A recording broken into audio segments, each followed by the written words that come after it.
আজকে আমরা কথা বলবো মাওলানা ভাসানী বিজ্ঞান ও প্রযুক্তি বিশ্ববিদ্যালয় নিয়ে। মাওলানা ভাসানী বিজ্ঞান ও প্রযুক্তি বিশ্ববিদ্যালয় স্থাপিত হয়েছে 1999 সালে। এটি বাংলাদেশের দ্বিতীয় বিজ্ঞান ও প্রযুক্তি বিশ্ববিদ্যালয়। এই বিশ্ববিদ্যালয়ে বর্তমানে 5500-এর বেশি শিক্ষার্থী অধ্যয়নরত আছে। এই বিশ্ববিদ্যালয় অবস্থিত টাঙ্গাইল জেলার সন্তোষে, যার দূরত্ব টাঙ্গাইল শহর থেকে মাত্র 2 কিলোমিটার। মাওলানা ভাসানী বিজ্ঞান ও প্রযুক্তি বিশ্ববিদ্যালয়ের দুটি ক্যাম্পাস রয়েছে। টাঙ্গাইল ক্যাম্পাস প্রায় 70 একর, অন্যদিকে সিরাজগঞ্জ ক্যাম্পাস প্রায় 10 একর। মাওলানা ভাসানী বিজ্ঞান ও প্রযুক্তি বিশ্ববিদ্যালয়ে সেশন জট নেই।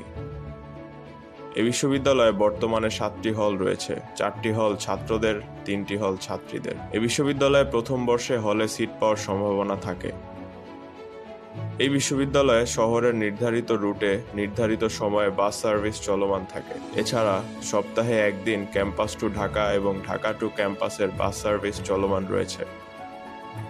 মাওলানা ভাসানী বিজ্ঞান ও প্রযুক্তি বিশ্ববিদ্যালয় বলা যায় টিউশন সুবিধার জন্য সবথেকে সেরা। শহরের একেবারে নিকটে এবং পর্যাপ্ত শিক্ষা প্রতিষ্ঠান আশেপাশে থাকার কারণে এখানে পর্যাপ্ত টিউশন সুবিধা রয়েছে। এই বিশ্ববিদ্যালয়ের শিক্ষার্থীরা প্রথম বর্ষ থেকে বেশ ভালো টিউশন পেয়ে থাকে। এই বিশ্ববিদ্যালয়ের অনেক ক্লাব অ্যাক্টিভলি কাজ করে যাচ্ছে, আবার অনেক ক্লাব আছে যেগুলো অ্যাক্টিভ নয়। এই বিশ্ববিদ্যালয়ে পড়তে হলে কোনো শিক্ষার্থী যদি হল সুবিধা না নেয় তাহলে তার মাসিক খরচ হতে পারে 4000 থেকে 6000 টাকার মধ্যে। এই খরচ সম্পূর্ণ একটি শিক্ষার্থীর জীবন মানের সাথে সম্পর্কিত। বিশ্ব র্যাঙ্কিংয়ে বিশ্ববিদ্যালয়ের অবস্থান 1201 থেকে 1500 এর মধ্যে।